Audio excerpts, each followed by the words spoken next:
नमस्कार, Avon news TV में आपका बहुत स्वागत है। मैं हूं आपके साथ मेघा वर्मा। देखते हैं स्पेशल रिपोर्ट में क्या है जो आपके लिए खास। हाल ही में वेस्ट दिल्ली के एक होटल के दी फिएस्टा पार्टी हॉल में एक प्रेस कॉन्फ्रेंस का आयोजन किया गया। प्रेस कॉन्फ्रेंस में पीड़ित कंपनी पार्टनर्स ने पत्रकारों से बात करते हुए बताया, साथ ही उन्होंने M3M कंपनी का बहुत बड़ा घोटाला भी उजागर किया। किस तरह से M3M घोटाला और धोखाधड़ी में सबसे आगे निकल रही है। M3M कंपनी का निवेशकर्ता के साथ किया गया एक और धोखा। जानिए किस तरह से यह कंपनी निवेशकर्ताओं को पागल बनाकर उनसे मनमाने ढंग से धोखाधड़ी कर रही है। M3M कंपनी अपने फायदे के लिए पहले ही बिकी हुई दुकानों को और मुनाफा कमाने के चक्कर में इन्वेस्टर से किया हुआ सौदा रद्द करती है। कुछ इसी तरह का घोटाला भी हाल ही में मेसर्स रोकलीम एस्टेट LLP एवं ड्रेमोंड स्टेट LLP के साथ भी किया गया। M3M कंपनी ने 55 दुकानों का सौदा capital walk mall M3M Dwarka expressway Gurugram में जो बन रहा है उसमें इन दोनों कंपनियों के पार्टनर्स के साथ जनवरी 2023 में सौदा किया और इन 55 दुकानों की बुकिंग का अमाउंट ले लिया। इसके बाद 55 में से 47 दुकानों के अलॉटमेंट लेटर इशू कर दिए गए, परंतु इनके लाख बोलने के बावजूद भी बिल्डर बायर एग्रीमेंट नहीं कराया गया। इनके कई बार बोलने के बाद भी आज कल परसों में टालते रहे। M3M कंपनी के डायरेक्टर्स एंड सेल्स टीम की हिम्मत तो देखो। इन 55 में से 8 शॉप्स वो सेल की जिनका अभी रेरा भी नहीं आया है। बिना रेरा के 8 शॉप सेल करके एडवांस पेमेंट भी ले ली गई और कहा गया कि 30 दिन में रेरा आ जाएगा, लेकिन आज 5 महीने तक रेरा नहीं आया।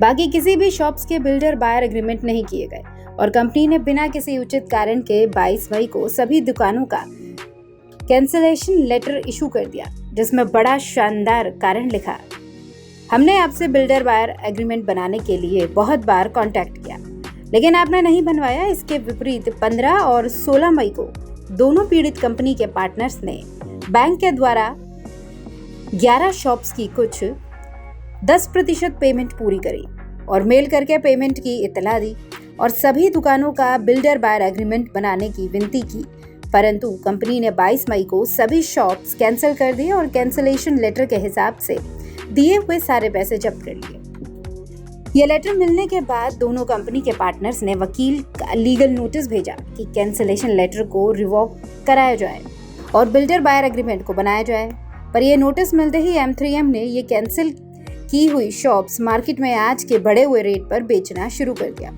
फिर मजबूरन पीड़ित पार्टनर ने इकोनॉमिक्स अफेयर्स विंग मंदिर मार्ग दिल्ली में दिनांक 7 जून को अपने साथ धोखाधड़ी की शिकायत की, जिसका डायरी नंबर D1360 है, जो अभी तक ऐसे ही पड़ी है। उस पर अभी कोई एक्शन नहीं लिया हुआ और दोनों कंपनी के परेशान पार्टनर्स ने डिस्ट्रिक्ट कोर्ट गुरुग्राम में स्टे लेने की अर्जी लगाई कि हमारी शॉप्स पर स्टे दिया जाए ताकि बिल्डर किसी और को गलत तरीके से ना बेच सके, जिसके लिए अगली तारीख 5 जुलाई 2023 लगी हुई है। और देखो M3M का नया कमाल, इन्होंने पहली बार कोर्ट डेट के बाद समझौता करने के लिए गौरव जैन ने दोनों कंपनी के पार्टनर्स को अपने सेल अलॉटमेंट सेक्टर 77 पे 3-4 बार बुलाया और सारी बातें सेटल करके MOU बनाकर आपस में एक दूसरे को लिया दिया, परंतु कोर्ट से 4 दिन पहले MOU पे हस्ताक्षर करने का दिन आया तब गौरव जैन फिर पलटी मार गए।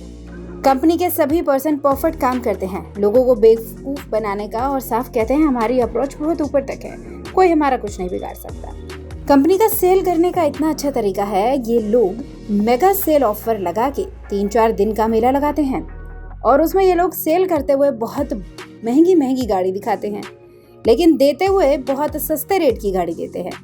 इस तरह के बहुत से लोभ देकर पब्लिक को बेवकूफ बनाते हैं। सवाल यह है कि बेचारा इन्वेस्टर कहाँ जाए।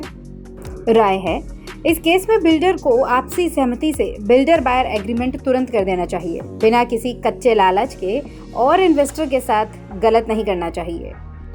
मैं Parvesh Kumar Jain, partner of Dremond LLP state LLP and Rockleem state LLP। इस कॉन्फ्रेंस के माध्यम से सिर्फ ये बताना चाहता हूँ कि एक बहुत बड़ी कंपनी है M3M, जिसके अंतर्गत हमने कुछ इन्वेस्टमेंट करी थी, कुछ शॉप्स ली थी, बट हमें पैसा देने के बाद भी अभी तक BB एग्रीमेंट साइन नहीं हुआ, जो कि एक सिस्टम का पार्ट है। कोई भी बिल्डर BB एग्रीमेंट करने के बाद बाकी पेमेंट मांग सकता है सिस्टमेटिकली, जो बात हुई हमारी। और इन्वेस्टर को देनी भी चाहिए। बट हमारे बीच में जो ट्रस्ट बीच हुआ, सबसे पहले एग्रीमेंट ना करने का हुआ। हम लोग बीबीए के लिए पीछे पड़े रहे, अभी तक हमारा बीबीए नहीं हुआ है। इन बिटवीन हमने कंप्लेंट भी करी है, हम कोर्ट भी गए हुए हैं, कोर्ट में चल रहा है। और बीच में इन्होंने सेटलमेंट करने के लिए मैं कम से कम 5 या 6 बार बुलाया, लेकिन अभी 4 दिन पहले 15 दिन जाने के बाद, इतनी मेहनत करने के बाद ये लोग साइन करते हुए गायब हो गए। इन्होंने फ़ोन उठाने बंद कर दिए।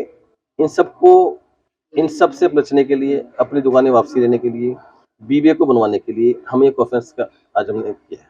सर, अभी हमारी 5 तारीख की डेट लगी हुई है कोर्ट के अंदर, जिसमें हमने कोर्ट से स्टे मांगा हुआ है कि बिल्डर अपनी मनमाने तरीके से हमें बेची हुई दुकानें किसी और को आज के रेट पे ना बेचें। सारी 55 दुकानें 60 से 65 करोड़ की बिक चुकी हैं, जिसमें हमारे बहुत सारे इन्वेस्टर इन्वॉल्व है हमारे साथ में। सर, अभी तक हम पॉजिटिव वे में थे, हमें सब अच्छा लग रहा था, पर जब आदमी को चोट लगती है, वो आदमी इधर उधर देखता है, तो हमें देखा कि और भी इन्वेस्टर ऐसे हैं जो ऐसे हुआ है।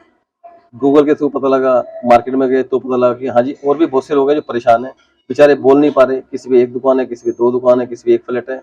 वो कम क्वांटिटी के चक्कर में इतने बड़े बिल्डर से पंगा लेने का, वो सोचने की कैसे बात करी जाए। बिल्डर सुनता नहीं है, चक्कर काटते हैं, वो कभी सामने नहीं आता कभी भी। हमने इतनी बड़ी डील के अंदर ना ही हम डायरेक्टर से मिले आज तक, ना ही हम प्रमोटर से मिले। हमें सिर्फ नीचे सेल एग्जीक्यूटिव मिलते हैं, वो ये सारा डील करते हैं। इस रिपोर्ट में फिलहाल इतना ही। खबरों के लिए आप देखते रहिए वन न्यूज़ टीवी। नमस्कार।